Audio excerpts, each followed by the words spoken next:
İnşallah girmezler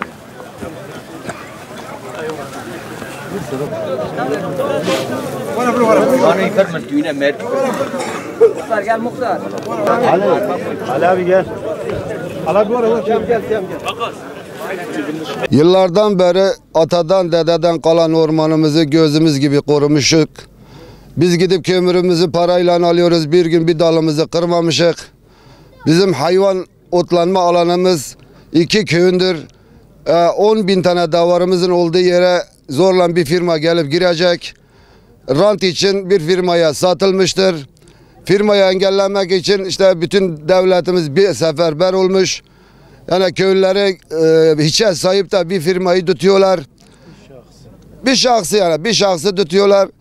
Ya biz köylü olarak bu orman için yani her türlü fedakarlıkta bulunuruz. Bizim ricamız devletimizde buna engel olsunlar. Ya bu firmayı durdursunlar. 350-400 kişi yaşıyor bizim köyde. 4000-5000 kişi de Süleymanobası'nda yaşıyor. İkimizin ortak orman alanı. Benim köyün hayvanları veya Karabey'in bir ileride de bir köyümüz var. Karabey arasındaki mesafe 1 kilometredir. Bu hayvanları dağa bıraktıkları zaman bu köyle Süleymanobası ile Karabey köyleri sanki bir kardeşmiş gibi burada barınıyorlar. Sadece ki bizim bunların köy olarak geçimi %60'ı veya %70'i hayvancılıkla. Hayvancılık dediğimiz Karadağ vardır. Karadağ'da şu an bulunduğumuz orman içerisindeyiz. Bu ormanla geçiniyorlar. Özellikle daha önce üzerimizde bir deprem geçmiştir. Ne kadar insanlarımız şehirlerde varken köylere kaçmıştı. Şu anki bura Mucur Ocağı açıldığında aynı o depremi her Allah'ın günü Karabeyimiz olarak Sarayımara, Çimenli, Süleymanobası köyü olarak bunu her gün yaşayacağız yani. Ana karnındaki çocuklar bile dahi bu dinamitten mecburen etkilenecektir yani. Bu köylerde huzur kalmayacak. Şunu görüyorum, madem halk devletten yanaysa bugün bir Mucur Ocağı açılacak bir insan beni gidip Yavuz eline barınıp da kendi askeresini buraya çektiriyorsa gidip Karabey'in camisinin kapısını kaparaklar aman anons etmeyin. Niye anons etmiyor? Yani bugün bir köy halkının haberi olmasın. Sabahleyin saat 6.30'da burada askeriye dikmiş keskin nişancısı vardır. Ondan sonra zırhlı araçları vardır. Toması vardır. Buraya 200 tane asker dikmiştir. Bunun anlamı nedir? Bir devlet yetkililer gelsin. Bize bir orman bakanı gelsin. Bu Karabey'de şu anki insanların toplandığı gibi bir açıklama yapsın.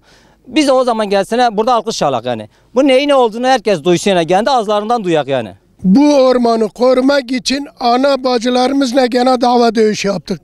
Çünkü o zaman kömür yoktu, orman kırılıyordu. Biz bunu kendi mücadelemizle bu ormanı yetiştirdik. Nasıl oluyor ki bu anayasa biz bu kadar cahil değildik. Nasıl bir orman kanunu geliyor ormanı özel şirkete teslim ediyor? Bunlar denetim yok mu? Devletin denetimi yok mu? Gelmiyorlar, bakmıyorlar mı? Nasıl oluyor? Ben cami imamın kalbini gene bu orman için kırdım. Cami imamın kalbini gene bu orman için kırdım. Bugün de ormanımız talan olacak. Bu kadar nüfusumuz mağdur olacak. Bize yer bulsun. Gidek genlerde otursun. Madem bu memlekete sahip değilse, kimliğimiz bu memlekette değilse bize yer bulsunlar. Nereye gideceğiz? Nereye gideceğiz? Zengin koltuğuna gireceğiz. Burada bizi köle olarak çalıştıracak. Vatandaşımız davarıyla idare oluyor. Malcılığına idare oluyor. Onun da şeyini kesilecekler. Biz cebimizde ödeme yaparak herhangi de hükümetimizin, devletimizin bir kuruş katkısı olmadan cebimizde parayı vererek bir bekçi tuttuk, biz bu ormanı koruduk. Bize destek çıksınlar, biz bu ormanımızı koruduk. Burada yeraltı kaynaklarımız, sularımız var. O kadar kuyumuz var. Hepsi ölecek. Burayı çekin, gösterin. 40 senelik, 50 senelik fıstığa bakın. Zeytine bakın. O dereyi göremiyoruz. Şu dereyi, fıstığını göremiyoruz. Hani bunun bir ranta kendi 2000 Aralık'ın 16'sında Orman Müdürlüğü'ne dilekçe veriyor, 20'sinde sonuç alıyor.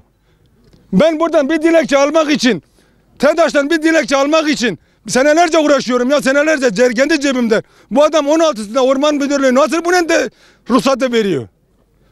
Aynı 16'sında müracaat ediyor. 20'sinden dilekçesi baş tutuyor. Kendine ormanı teslim ediyor. Ya bu zenginlik böyle mi olur? Yani bu kadar halkı düşünmüyor mu bunlar? Yıllarca atalarımız, dedelerimiz en son korucu olarak köyü korumaya, dağı korumaya yapıyorduk. İşte en son korucu benim. Bu orman kalkarsa 4 köy mağdur kalır. Ancak bu 4 köy davaları ancak satılması lazım. İşte buna bir çare bulunmasını istiyoruz.